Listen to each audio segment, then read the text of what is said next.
మన సమంత గారు ప్రొడ్యూస్ చేసిన ఈ మూవీ రీసెంట్‌గానే ఓటీటీలోకి వచ్చింది. చాలా బాగుంది. ఎర్లీ 2000లో జరిగే ఈ movie horror comedy based movie. ఒక ఫ్యామిలీ ఎంటర్‌టైనర్. ఇన్ డెప్త్ రివ్యూలోకి వెళ్ళబోయే ముందు హాయ్ హలో నేను మీ సినిమన్. నేను చూసి మెచ్చిన మంచి మూవీస్ మీరు మిస్ అవ్వకూడదని నేను అనుకొని మీకు రికమెండ్ చేద్దామని నేనొచ్చేసాను. నా ఛానల్‌లో national and international English, Tamil, Telugu, Malayalam movies recommend చేస్తూ ఉంటాను. సో ఆ వీడియోస్ మీరు మిస్ అవ్వకూడదంటే సబ్స్క్రైబ్ చేసుకోవడం మర్చిపోకండి. ఇన్ డెప్త్ రివ్యూలోకి వెళ్ళిపోదాం. సో అనగనగా ఒక ఊరు. ఇప్పటిదాకా బాగానే ఉంటుంది కానీ నైట్ 9 అవ్వంగానే ఆడాళ్ళు మొత్తం టీవీలకి అతుక్కుపోతారు. అదేముంది అందరి ఇంట్లో జరిగేదే కదా, ఇందులో కొత్తగా ఏముందనుకుంటే అక్కడే మీరు పప్పులో కాలేశారు. అతుక్కుపోవడం అంటే వీళ్ళు లిటరల్‌గా అతుక్కుపోతారనమాట.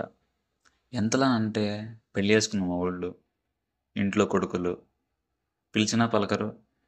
ఒకవేళ పలికితే వైలెంట్‌గా పలుకుతారు. సో అసలు ఇలాంటి సిచ్యువేషన్ ఆ ఊర్లో వాళ్ళకెందుకొచ్చింది?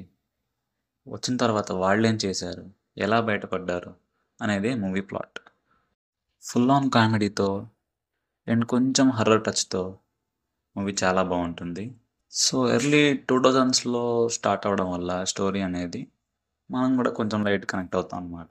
ఆ సిచ్యువేషన్ అండ్ అట్మాస్ఫియర్‌ని కూడా డైరెక్టర్ చాలా బాగా హ్యాండిల్ చేశారు. అండ్ ఈ మూవీలో కొన్ని అనుకోని క్యామియోస్ కూడా వస్తుంటాయి. ఒకవేళ మీరు ఈ మూవీ డైరెక్టర్ పాత మూవీస్ చూసుంటే మీరు క్యామియోస్‌ని చాలా బాగా ఎంజాయ్ చేస్తారు. సో ఈ మూవీని అసలు మిస్ అవ్వకండి. జియో హాట్‌స్టార్‌లో స్ట్రీమ్ అవుతుంది.